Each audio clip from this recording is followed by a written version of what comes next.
The meeting room fell hushed.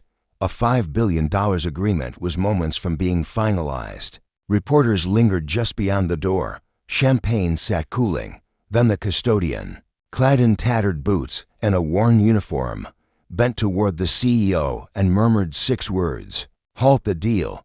They're deceiving. Heads turned. Some laughed. Others seemed puzzled. But CEO Emily Stone's face drained of color.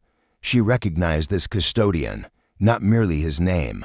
Tom Harris, but the person behind the broom. Something in her gut whispered he was correct. 6 months prior, Emily had encountered Tom on a stormy Tuesday evening.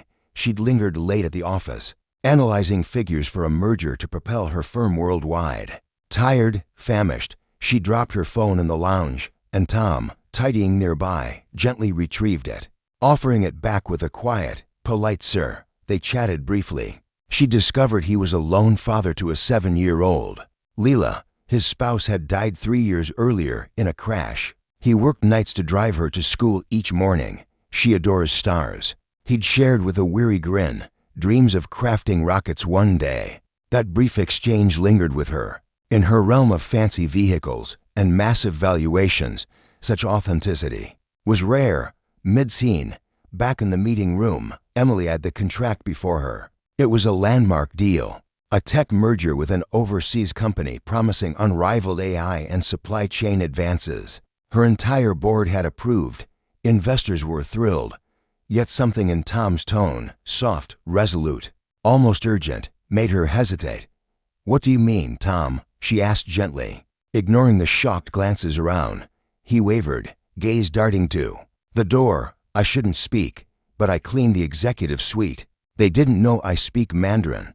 Your prospective partners, they talked last night. They called it a facade, a ploy to steal your data." The room exploded. "He's just a cleaner. This is ridiculous." But Emily raised her palm. "Hold on." She gazed at him. No suit, no diploma, no rank. Just a dad shielding something greater than profit. "Tell me everything." Plot confirmation. Over the next hour, Emily summoned her legal advisors, contacted her private detective, and requested audio records. Tom's overheard words aligned with hidden reports already noted in an overlooked risk file, one that never reached her desk. Someone had concealed it. The overseas firm was under scrutiny abroad. The merger would have jeopardized Emily's entire system, including client data.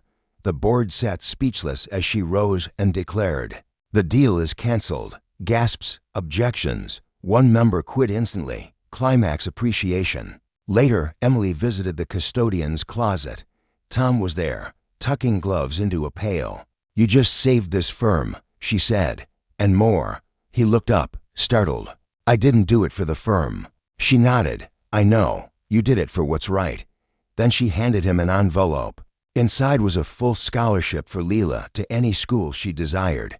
"And one more thing," Emily added. "I'd like to offer you a role, head of ethics and internal oversight. Your moral compass outshines most I know." Closing inspiration. Months later, a viral post swept LinkedIn. The custodian who saved a firm and secured his daughter's spot at a NASA camp. People worldwide shared it. Some wept, others rethought how they viewed unseen workers. Emily received countless messages, but one shone from a 14-year-old in Detroit. "My dad's a custodian, too. Now I believe people like him can be heroes." And perhaps that was the core truth. Kindness needs no suit.